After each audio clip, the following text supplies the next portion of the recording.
Right. Welcome to Parenting and Mental Health. I'm Dr. Court, and thanks for joining me this evening.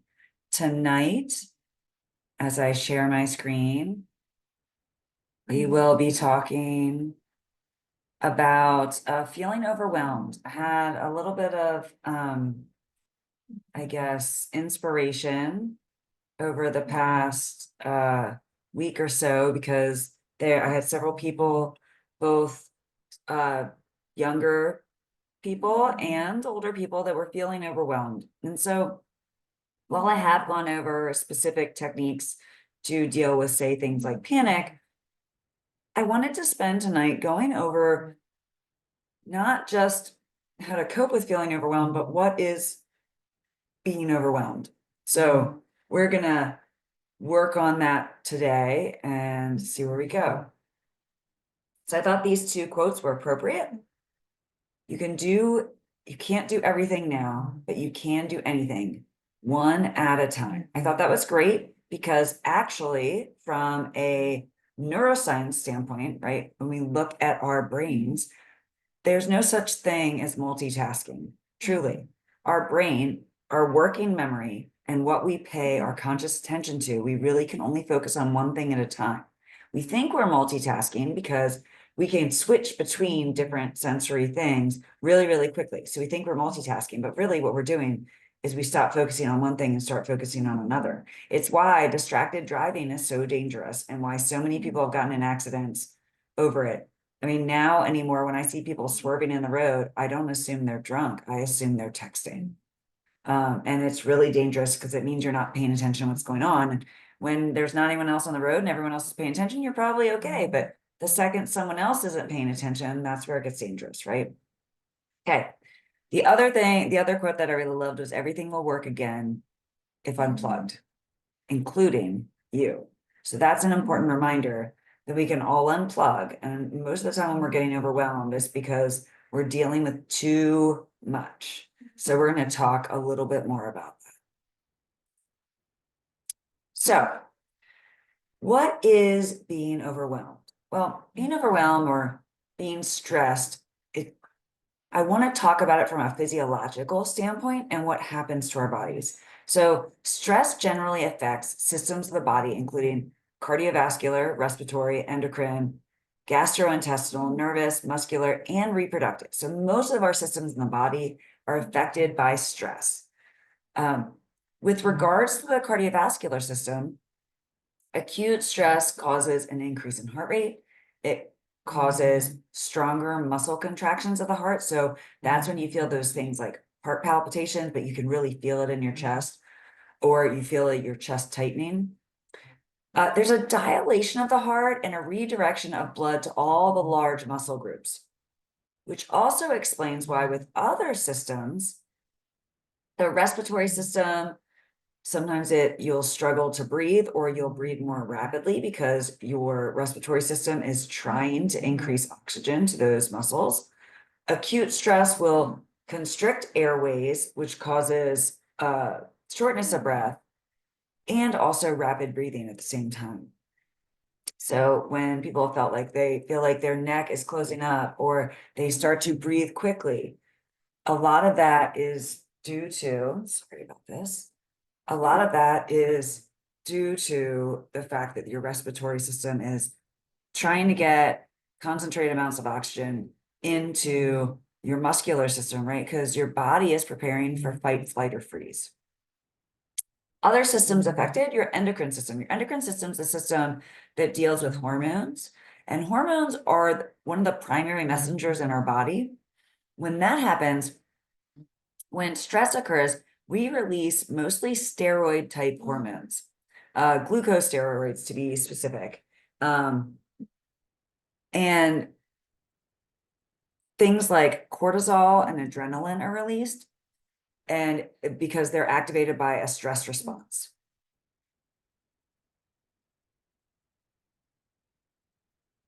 When we're in a stress response, cortisol is released as it's considered one of the fight or flight hormones, right? And adrenaline. So cortisol triggers the release of glucose, which is sugar, right, from your liver for fast energy use during times of stress. It also causes a regulation of metabolism. Cortisol controls how fast the body uses fat, proteins, and carbohydrates for energy. It will suppress inflammation for short spurts by causing a shutdown of your immune system, because your immune system is what's sending a lot of fluids to your body, because it's sending the fluids that are filled with white blood cells and other things, lymph, right? Other things that are trying to help heal parts of your body, and that causes temporary inflammation. Your body shuts that down. Cortisol shuts that down. So your immune system is actually suppressed when you're in a stressful state.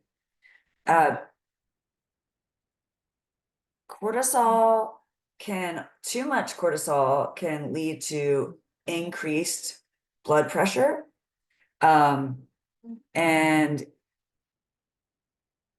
it can also lower than normal levels of cortisol will have lower than normal blood pressure. In some certain circumstances, cortisol counterbalances the effects of insulin that your pancreas makes, remember, because it's increasing the blood sugar levels, right? Because it wants to have a lot of sugar in the blood. So we're using that for energy immediately, right? So that we're able to run away if we are dealing with that saber-toothed tiger that's chasing us. If we have chronically high levels of cortisol, this can actually lead to type 2 diabetes. So if you're somebody that maybe isn't eating healthy foods, and on top of it, you're chronically stressed, this can be something that can lead to type 2 diabetes. Your cortisol also helps control your sleep or wake cycle.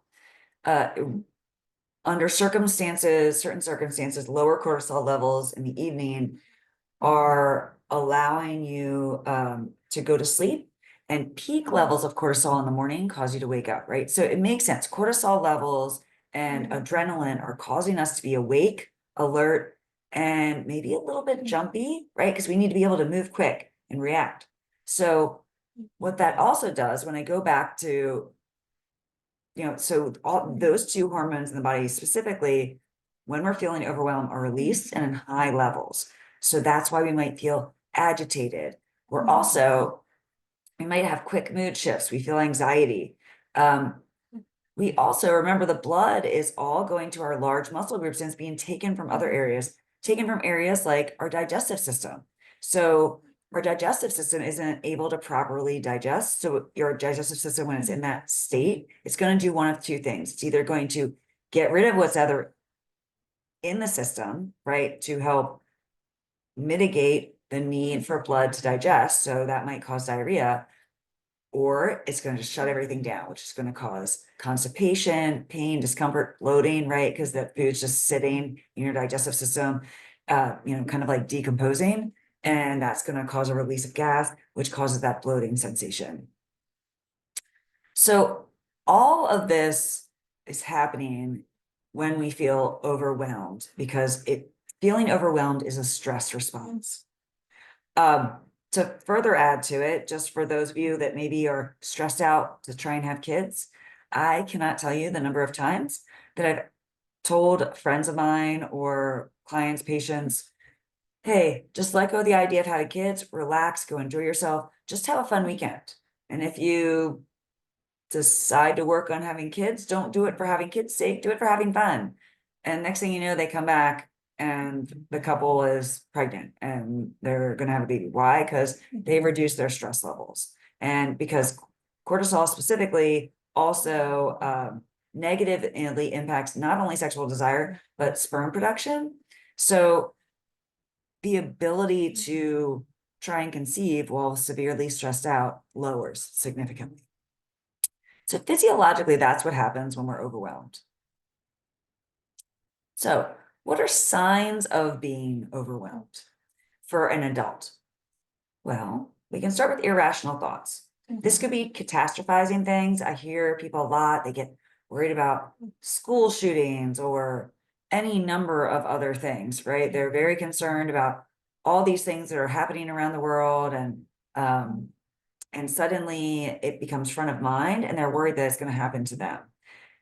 Truly, that's mostly an irrational thought, because the chances, I'll talk about people that are afraid of flying, right? You're more likely to be struck by lightning than to die in a plane crash. So it is an irrational thought to be fearful of flying. You're more likely to be hurt in a car accident than you are to be hurt in, flying in a plane. So again, plugging into logic often doesn't happen. When we're overwhelmed, we often have irrational thoughts, right? We're in fight or flight. So we are reacting not with our prefrontal cortex that is very logical, stepwise, plans, a lot of executive function. We're making decisions and thinking with the older part of our brain, which is mostly instinctual. Okay. So what else? Paralysis. It's fight, flight, or freeze, right? So even though you might not just be freezing in place, like literally not moving, it's a different type of paralysis. You might have a paralysis of thought. You might have a paralysis, meaning that you don't want to do anything, right? So you're in your house and you don't recognize that you're overwhelmed because you're not doing anything. So it doesn't feel like that same level of anxiety, but the stress that you're feeling causes you to not want to do normal tasks, even simple tasks. And you start to postpone things and put things off, procrastinate. Procrastination can be a sign. Sorry, my dog is very loud tonight. Procrastination can be actually a sign of feeling overwhelmed. It also can be a coping mechanism that we'll talk about later that can lead to getting rid of being overwhelmed, but we want to have a healthy balance, right? Pessimism. So pessimism, constantly seeing the negative in something, being very cynical. It's okay to be that a little bit, but if you stay in that state of mind all the time, that might be a sign that you're overwhelmed, right? You're assuming that something bad's going to happen. Disproportionate reactions. That just means you might get really upset at your kids for not putting the dishes in the dishwasher, where that might not be really a yelling event. It's just a like, hey, could you please do this? But you get really upset, right? Or maybe get really upset with your partner or a friend or a coworker, or you get really offended easily. That can also be a sign of being overwhelmed. Maybe you have a sense of panic because you can't find your keys, right? Whatever the case, it's a disproportionate reaction to what's actually going on. Another one is withdrawal. So some people will simply just stop doing everything. Again, this could be a good coping mechanism. It becomes maladaptive when we don't come out of the withdrawal. Mood changes can be when your mood changes quickly. You might feel angry, then you're irritable, then you're anxious, you cry easily, any of those things, or maybe you're happy 1 second, you're mad almost instantaneously. That can also be a sign of being overwhelmed. Cognitive fatigue. You might see this as brain fog, right? We have memory deficit. Maybe we get tired cognitively very quickly. We haven't done anything with our bodies all day, but our brain feels very tired. We feel like we can't concentrate any longer. We can't remember anything. We struggle to make decisions. Those are all symptoms potentially of feeling overwhelmed. I already talked about some physical symptoms, right? It was that fast heart rate, difficulty breathing, fatigue, headaches, cramps, upset stomach, aches, pains. All of this can be part of feeling overwhelmed. Sound familiar to any of you yet? So, reasons for feeling overwhelmed. Well, there are tons.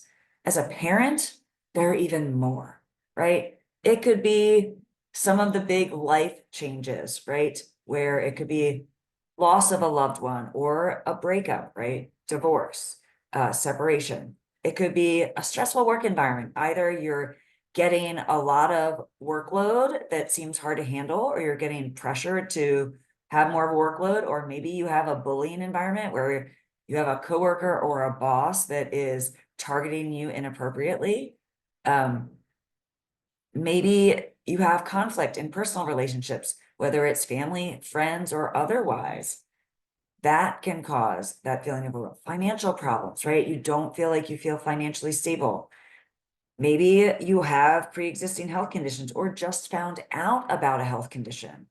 Also remember, people that already have existing mental health conditions are going to become overwhelmed more quickly than those that don't. So when you're dealing with someone, either your child or a partner or a friend that has a pre-existing mental health condition, they are not going to be able to handle the stress as well as someone that doesn't. I always tell people they have less bandwidth. So with that in mind, they're going to become overwhelmed more easily. So if you're not the one overwhelmed, but you notice maybe a partner's overwhelmed a lot or a child's overwhelmed a lot, take those things into consideration. Traumatic experiences, maybe they experience something traumatic that can not only cause triggers later in life to bring that brings the trauma back and makes them feel like they're overwhelmed when they're not. But it could be a recent traumatic event. Right now, with social media and all the access we have to information, there's so much negative information out there. People can become easily overwhelmed. We are in an election year. That has historically always been a very stressful year for people. We have several world conflicts going on right now that people can't agree on what the right thing is, certainly in the US. So that's causing a lot of stress.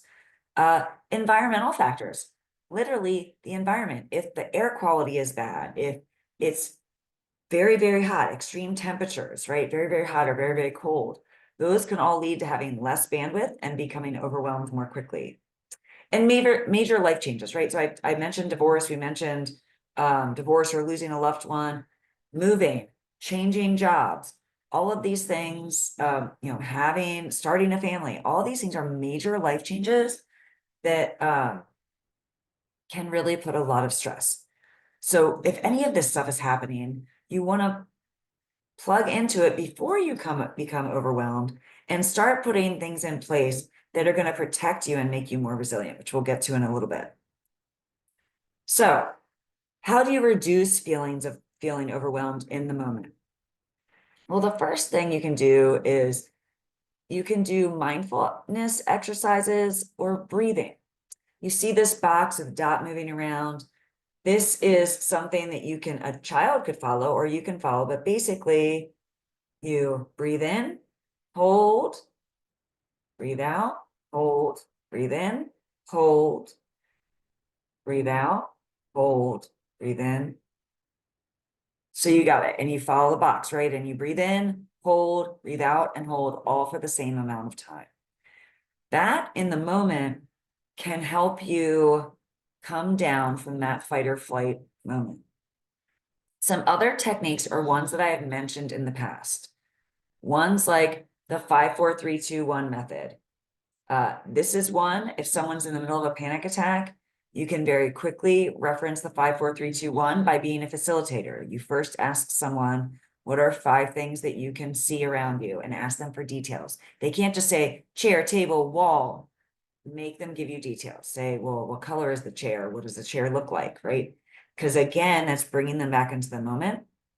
So it's 5 things you can see, 4 things that you can hear. What are all the different sounds they can hear? 3 things that you can feel. This is both temperature and also tactile sensation, right? So they can feel the clothes in their body. They can feel a temperature. Maybe they feel a breeze, right? 2 things, what have I missed? 2 things they can smell, right? So that one usually is tougher. That's why you only have to find 2. So they might have to take a second. And if you have the ability to do it, often in this situation, giving them an essential oil, like something that's very strong, like a peppermint or eucalyptus oil, they can smell that. That will help. Or smelling salts are also very good at taking someone out of a panic moment. And then one thing you can taste, just being present within your own taste sensation and just seeing what you taste in your mouth. Does your saliva feel bitter or sweet or sour? What does it taste like in that moment? So that's when you can use. You can also take a lifesaver. All you do is, and I've done this before, in our Wellness Wednesdays, you take a lifesaver and you walk through all five senses. And you do it at different stages of taking the lifesaver. You start with the lifesaver outside of your mouth. Second, it's in your mouth and you roll through all five senses. Uh, so that can be really helpful in being in the moment. Saunas are also something that can help someone calm down, recharge, get back into the moment. Or cold showers for panic attacks can be very jarring, but can help get someone back into the moment. And if you can't jump into a cold shower or a cold ocean, you can also keep silicone ice cubes and keep them frozen, and you just grab those and you give them to the person. They can put them on their neck because it's very jarring. And when they do that, that coldness kind of can jar them out of wherever the brain has taken them, right? Because when we are in this moment of feeling overwhelmed, we are in the past, in the future, we're definitely not in the now. In the now, you're safe. Everything's okay. You're healthy, you're living, you're breathing. Everything's okay. But we're not there, right? We're in all these other places. So, okay, so those are the mindfulness exercises that can help. You can also do other deep breathing exercises, right? Where you breathe in, hold, breathe out longer, a nice breath out. All those work. Creating boundaries can be a really good way to deal with feeling overwhelmed. Bentley was demonstrating with her very loud snoring breathing exercises. You can create a no list. This is part of creating boundaries. If you look at all of the things you are committed to in your life, and you start going through and you're going, no, I can say no to these things. These are not necessary. You have to protect time in your day and make sure, which is something we'll also talk about a little bit later, about actually looking at a calendar and blocking off and making sure you're blocking off time to do restorative mindfulness exercise or fill your life meter type things. So pay attention to the things in your life that bring you energy and the things that don't. The things that don't bring you energy, don't give you joy, don't make you happy. Maybe those are some items that you want to create boundaries around. And sometimes that's hard. Sometimes those are family members. You might have an overbearing parent yourself or a sibling that is needy. And while you still want to be present for them, you can be present for them without having to give up yourself. And that's setting a really clear boundary. And if you set the boundary with them, they know what to expect. Because people get mad at us when we don't live up to an expectation. But if we manage that expectation and we meet that expectation, then people generally don't get mad at us because they know that was what was coming. They might not love it, but they won't be mad. Self-compassion, just be kind to yourself, right? This is around, speaking of expectations, it's about setting expectations for yourself. So maybe you have expectations of running a marathon, working full-time, coaching all of your kids' sports and dance troops and, plays and all of this while also going to school part-time and taking care of your elderly parents. I don't know, that sounds like a bit too much, right? Maybe there's some things in that list that you can scale back on and also realize like, okay, you want to run a marathon, but you're a competitive person. Don't run it for time the first time. Just run it to get it done. And if you walk a little bit, that's okay. You've accomplished something, right? So being self-compassionate, if you miss a day of exercise, that's okay, right? If you do yell at your kids one day, that's all right. Okay. As long as you mend the relationship, right? So giving yourself some grace, really helpful. That can also go with household chores too. If you're one of those that really likes your house meticulous, and sometimes cleaning can be very therapeutic, maybe we have to recognize that, you know what, today I just don't have the energy to keep everything perfectly clean, and that's okay. And you have to be able to find the things that you can let go of. There might be some things that are really hard, you have to work on those, but find the things that you can let go of for now, and that will help let a little bit of pressure off of yourself. Who's your support network? Who are the people that you can go to and talk to? It doesn't mean, and what I suggest is having more than one well, right? If you keep going back to the same well, eventually it will run dry. And this is called something called compassion fatigue. When people tend to go to only one person, eventually that one person kind of becomes immune and distant. And then neither of you are providing what the relationship started out with. So have a few people on your list that can be supportive, and maybe they support you in different ways and for different things. That's fine. Not everyone is meant to be everything to you. So find your people that will go for walks with you or go exercise with you. Find your people that will, sit down and relax in a sauna. Find your people that will laugh with you. There are different people for everything. And to that end, be able to reach out to get therapy. Just because, you don't have to be diagnosed with a mental health condition to go seek therapy. There are all different kinds of therapy. There's career therapy. There's, a version of life coaching that's therapeutic, right? So if you're feeling overwhelmed, just go and talk to someone. As therapists, we have tons of tools in our toolbox to help people that are at different stages of feeling overwhelmed, and we can help you. The last thing I want to point out is filling your life meter. So back to what gives you energy. Pay attention in the next week. What activities bring energy to you? Meaning, when you finish that activity, do you feel like you want to do more stuff, or do you feel really tired and you just want to do nothing? That will help you start to tease out the activities that you want to make sure you do every day, because when you finish them, you're like, whoa, I feel really good. And the activities that don't. An example of this is, so exercise is definitely a fill my life meter up thing. I didn't always realize that. I've always done it, but I didn't know it filled my energy meter. It seemed counterintuitive, right? I'm going and working out. That's exhausting. That's not going to make me more energetic. Well, I started doing, because of a particular circumstance, doing exercise in the morning. It was really early in the morning. I was really tired. And after I finished this really hard workout, I had a lot of energy. And I recognized that exercise actually brought energy to me. And now that I'm talking about that, I'm yawning. So that's rather ironic. So figure out what fills your life meter. It might be being around close friends. It might be being around family or your kids. Everyone's a little bit different. So figure out what's yours. Reasons for feeling overwhelmed in kids. I wanted to now shift to kids. So as parents, I went through that stuff. Now I want to focus on our children. Children also can get overwhelmed, and we want to look at what it can potentially come from and what it looks like and how we can help them. Because while a lot of the same stuff works, sometimes it can be a little different. So with kids, their schedules might be all over the place, and they might not get enough sleep. Also, kids need more sleep than we do. So, sometimes depending on the age of your child, 8 hours isn't enough.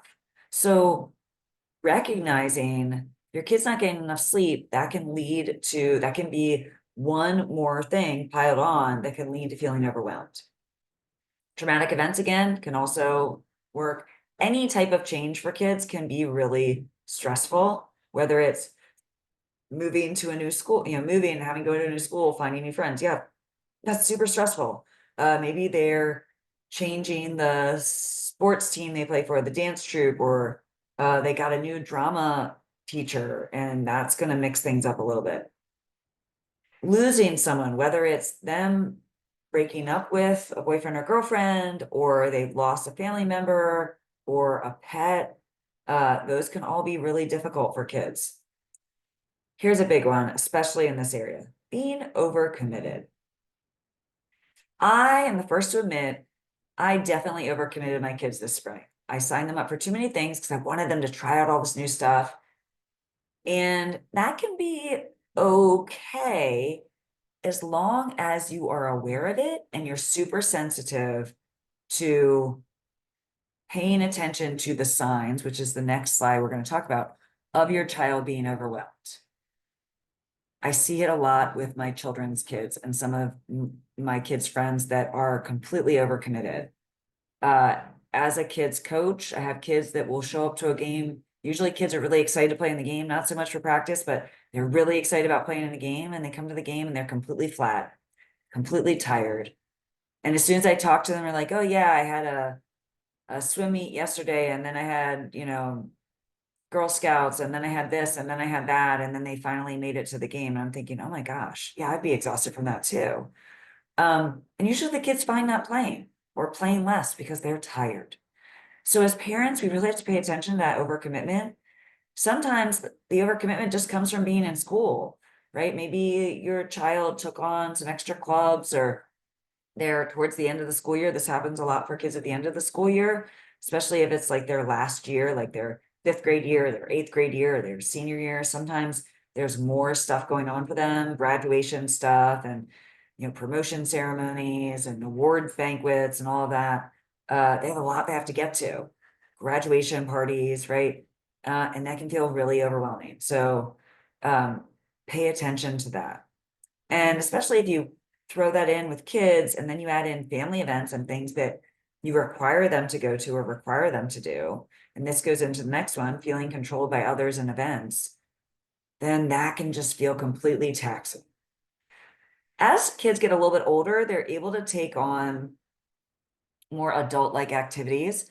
For parents, I want to remind you of those that are of younger kids. I'm saying like 12 and under for sure. They're still kids. They still need free play. Everything doesn't need to be structured. Structure helps, and I have talked about that before, right? Giving them structure, and part of that structure is knowing the rules, knowing what they're allowed and not allowed to do, but within that structure, giving them time that you're like, hey, go outside, do something. That free play time, some kids get it in like after school programs. That free play time can be really important, because that for kids isn't being overcommitted. That's actually a rejuvenating thing for kids. Because kids are very social. They need their social groups. They need that free play where they get to be creative and just get to explore and get to be bored. That's all part of them dealing with stress. Underlying medical conditions. If you have a child that has ADHD or has a mental health condition or a medical condition, something that's extra, remember, they're going to have less bandwidth to deal with things than kids that don't. So being conscious of that. Social pressure is yet another reason for becoming overwhelmed. There might be social pressure for them to make a certain thing, or to be in a certain class, or to hang out with a certain group. I got to hear the drama of elementary school 8-year-olds where two groups were doing cheer competitions at recess, and the kids got stressed out because they started competing too much and they weren't being nice to one another.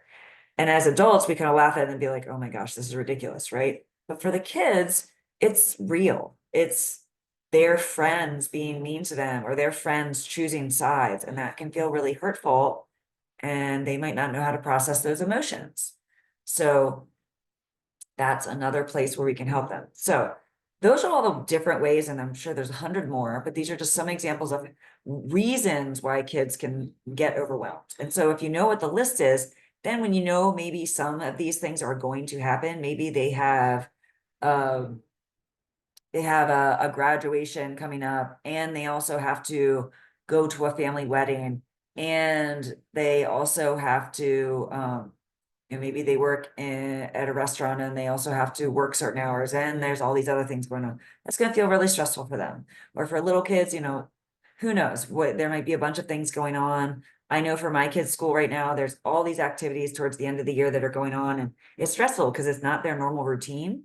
They have to get ready for all this different stuff and try to remember it all, and yet they're still doing the normal class stuff. So it does feel overwhelming. So, well, every child can have different signs and symptoms when they feel overwhelmed. These are a few that could possibly come up.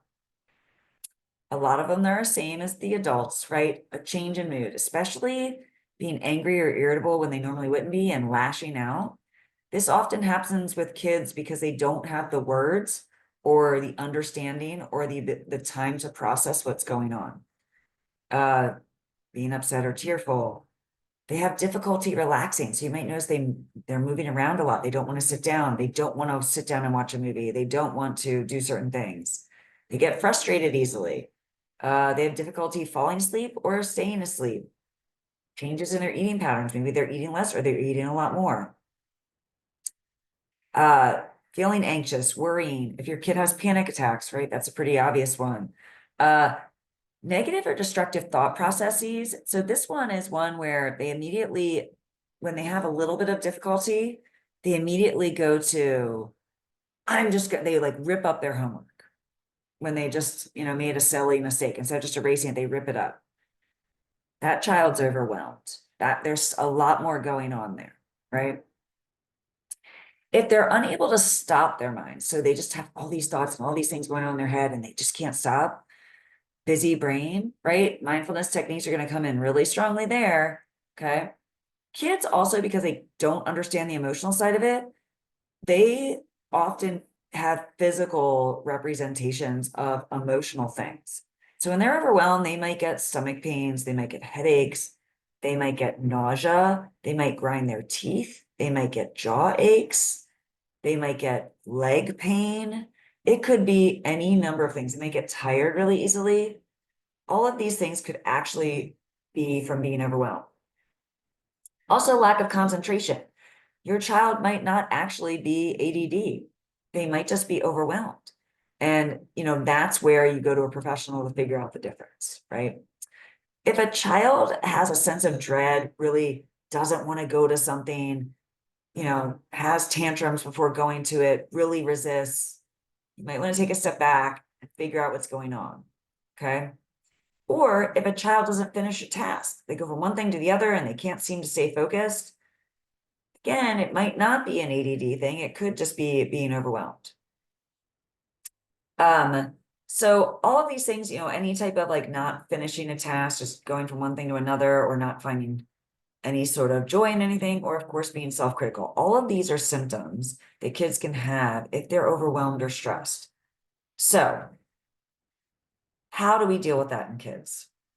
Well, watching a child become overwhelmed can make parents feel helpless, right? But there are actually a lot of things that we can do, both preemptively and in the moment, to reduce kids' stress level. First and foremost, and I don't, well, okay. First and foremost, it's a little farther down on the list, but I'm going to just put it up at the top. Turn off the screens. Get rid of the electronics. Give very structured time where they can have it. I know it's easier to just turn on a screen and let your kid disappear for an hour. And what I'm telling you is that those electronics work at speeds that are often faster than our child's brains can constantly keep attention to. And it causes a flood of hormones to be released that can cause really heightened states, which means when you have really heightened states, it means you're going to have really low states. And that can be exceptionally difficult for a kid to deal with. Kids can actually experience brain fatigue. So a break, and I tell my adults this, when you think you need time to fill your cup, don't go watch TV, please. Do not binge on YouTube or social media or some TV show.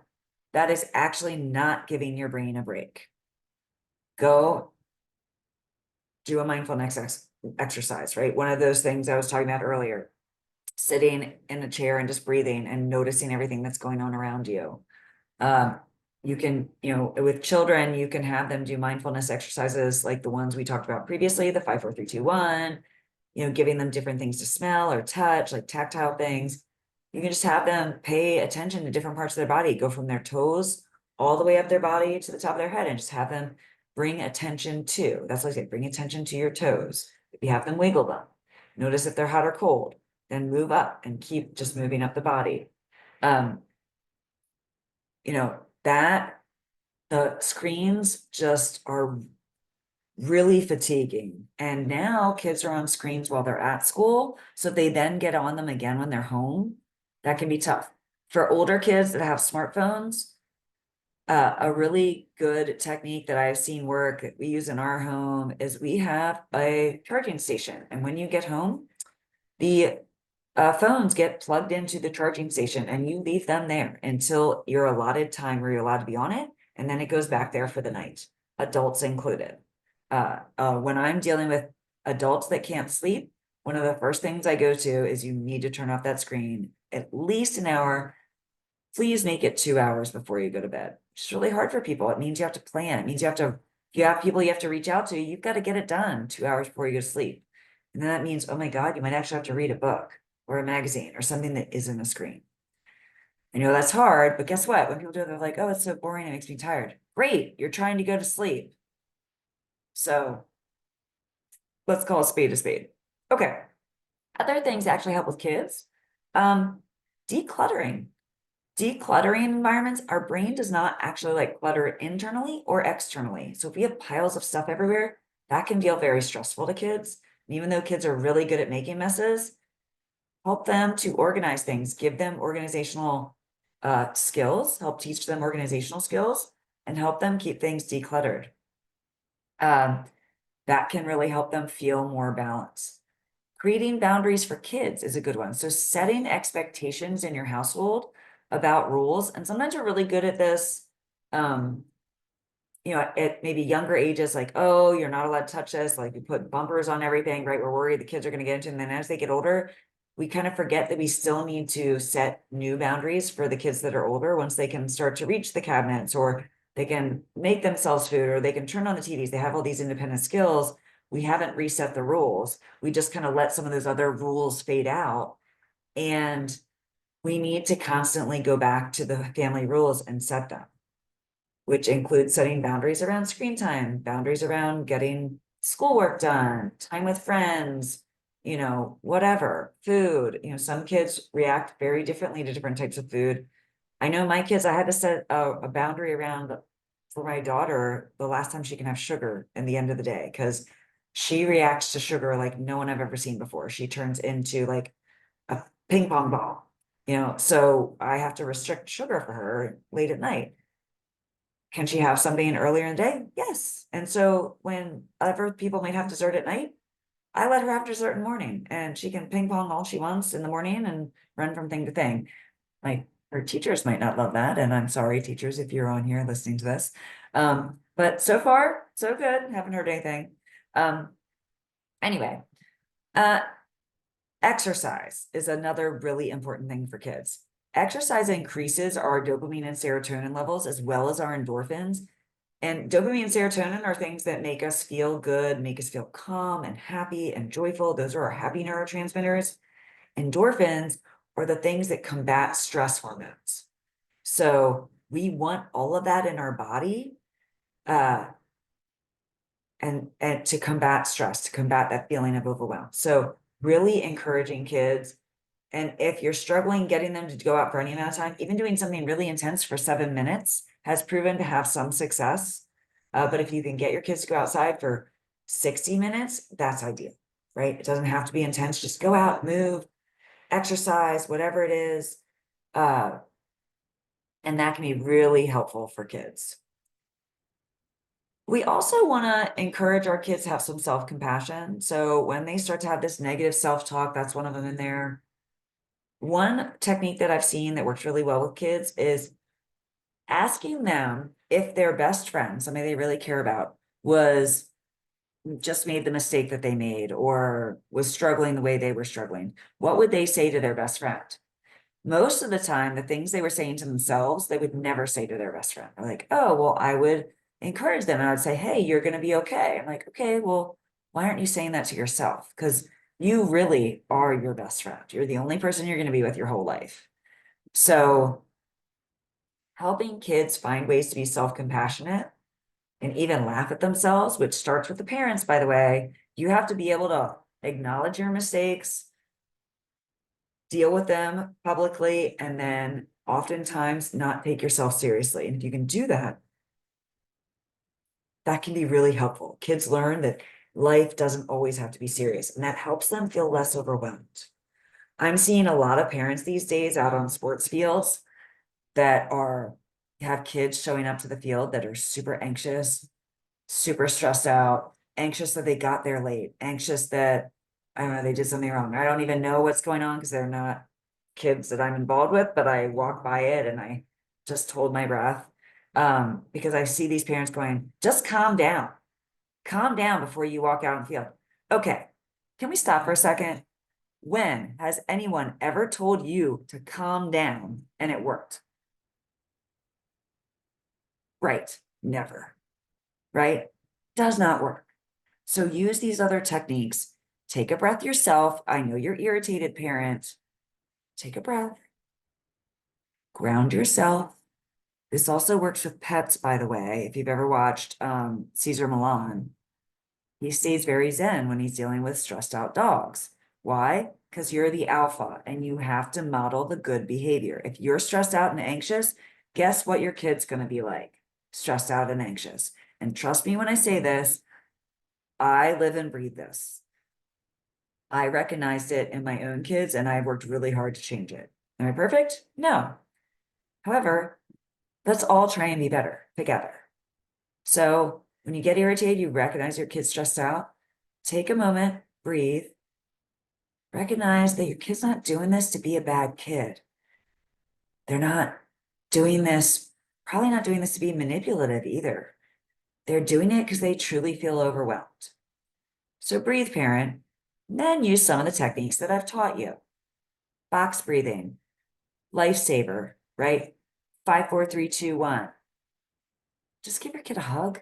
Tell them you love them. Tell them, you know what? Sometimes we have to do things that we don't love doing, and I'm going to be right here. And I'm going to be close by, and you're going to do great. Change your tone of voice. Change the volume of your voice. And your kid will feel that. If you walk in with your kid and you're like, hey, calm down. You better calm down before you walk out on that field. Because last time you did that, you were really distracted and you had a horrible practice. Yes, I heard that today. So do you think that was helpful to that kid? Probably not. And maybe that kid got it together and got out there. I'm going to put money on the fact that that kid's going to continue to have anxiety issues later. And if they find a coping mechanism that helps them deal with it as a kid, they're going to end up in my or someone else's office later. So save yourself some money, parents. Take a deep breath, calm yourself down, change your tone of voice, change the volume of your voice, allow your kid to know that they're loved. And that's going to allow them to be more self-compassionate. That's going to allow them to feel less overwhelmed than almost anything else you can do. Okay. So as part of that, find ways that your kids can relax and unwind. Every once in a while, especially if they're younger kids, right? They're 8, they can miss a practice. They can miss a game, right? I've done the sports thing. They can miss a something. They can, it's okay. They are going to be okay. That one day is not going to be the end of them.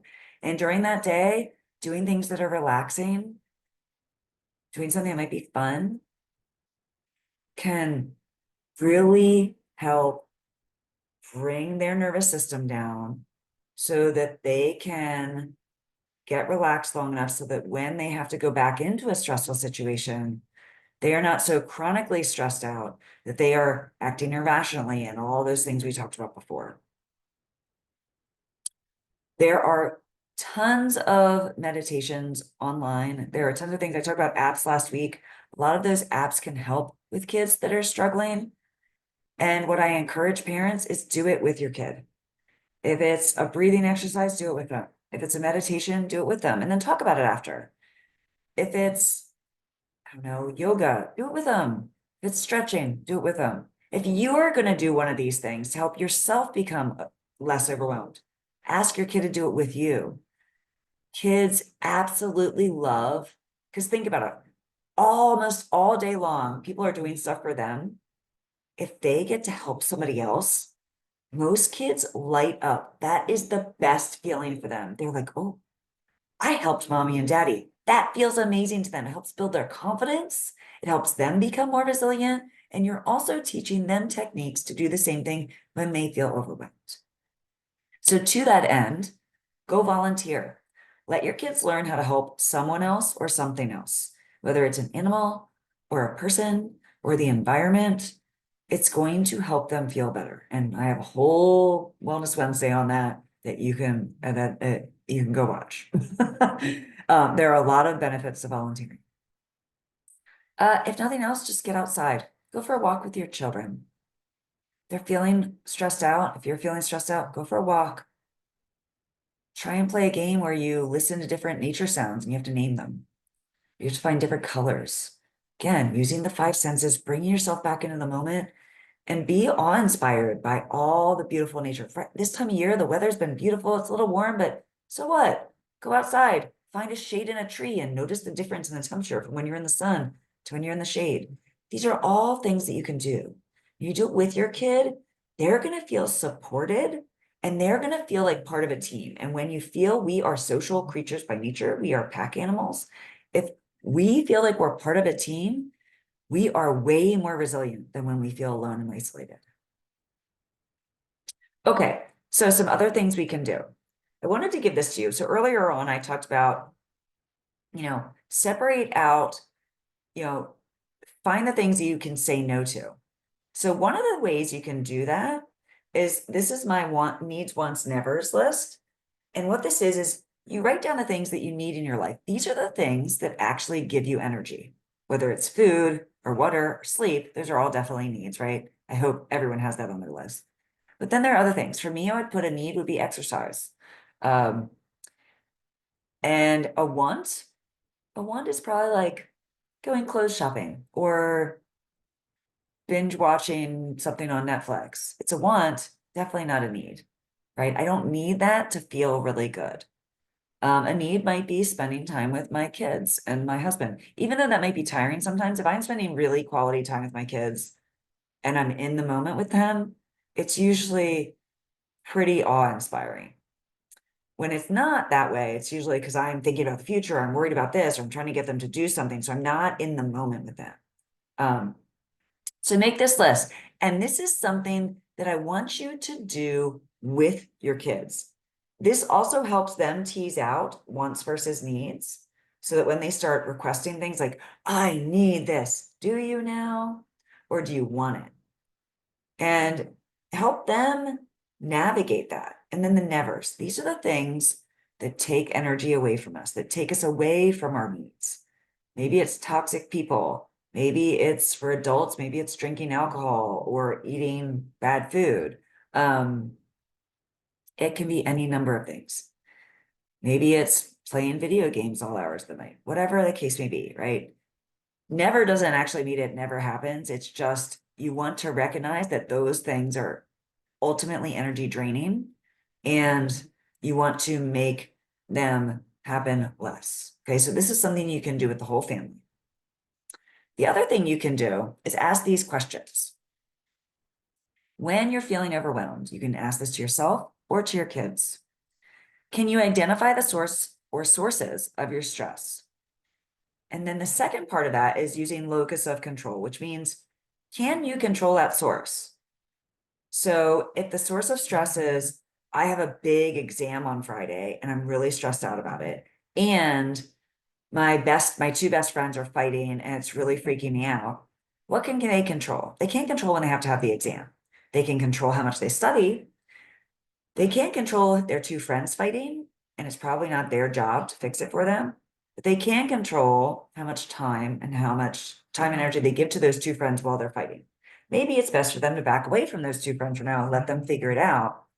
Set a boundary for now, right? Say, hey, I've got a big exam. I know you two are struggling, but I've got to bow out right now. Let me get through this exam, and then I can help you all figure out this problem together, right? So see what's in control and what's not. Once you can identify what's within your control and what's not, Then you can start working on letting go of what's out of your control. Once you know what's in your control, you can start identifying those tasks that you need to get done, like studying for that exam. What's time sensitive and what is it? What can wait? Once you know it's time sensitive, you can start putting the things you need to get done first on the calendar because they are due sooner, or if you don't do them, you lose the window of opportunity, or it's something you have to do every day in order to keep up a certain level, right? And also when you schedule time, make sure you're scheduling that fill me up time, that time where you are recovering. All those things we talked about a couple slides ago, right? All of these things, right? Make sure you're finding time and you're actually putting time on the calendar to do it. As a family, you might have a family calendar and say, Sunday mornings are free recovery time. We're going to go outside and go for a hike, or that's when, mommy and, whoever go, that's when we go to yoga, or that's when we go to church and it's restorative for us, whatever it is, right? You can actually pick times as a family where you do restorative stuff. Questions asked, 3 people in your life that you can go to for support. Again, you want to have more than one. That's why I said 3. 3 people allows you to have different people for different aspects of your life and keeps you from causing compassion fatigue in your friends if you're really going through a rough time. Then finally, ask the question, what have you done today that's brought you joy and allowed you to experience gratitude? So this is more than just the things that give you energy. The reason I say joy and gratitude is gratitude has been proven, and there have been some studies recently done that show that people that are able to be in a state of gratitude every day experience pain less. Say that again. Those that experience gratitude more experience pain less. So if you can find gratitude in your day, you're less likely to get overwhelmed. Okay. So that's all I have today. I hope this was really helpful for you. I hope that you learned some things and you're able to apply that both to yourself and to your kids. I will not see you next week. We have a week off next week, and I will return in 2 weeks. So stay cool, stay hydrated, and stay well, everyone.